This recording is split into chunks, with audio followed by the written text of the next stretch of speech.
Hundreds of McDonough County students, staff, and law enforcement took part in a crisis simulation drill today.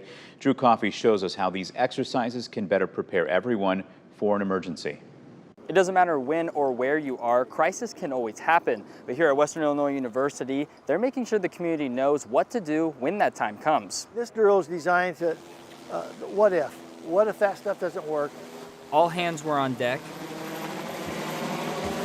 as McDonough County first responders, law enforcement, and school staff joined together to simulate the process of reunification, where parents are carefully reunited with their children after a crisis. So this scenario for this event is an all-hazard scenario.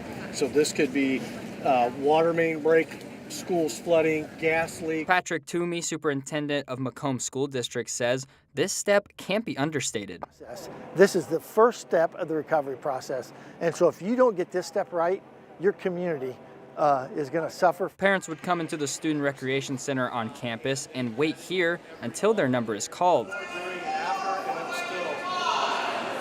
Emergency Services and Disaster Director Edgar Rodriguez was instrumental in the planning process. That's been a need for all the schools to kind of get trained on this. As an emergency worker, some other things for the majority of the people, not just for my daughter. And a father. So part of our pre-planning as a family is that we designated somebody else to be able, other than my wife and I, to be able to pick up our kid in a situation like this. An occasion that nobody wants to think about, but everyone needs to be prepared for. We can have a process in place where we can help our community feel comfortable before an event happens, that in the event something happens, we've got this. In Macomb, Drew Coffey, WQAD News 8.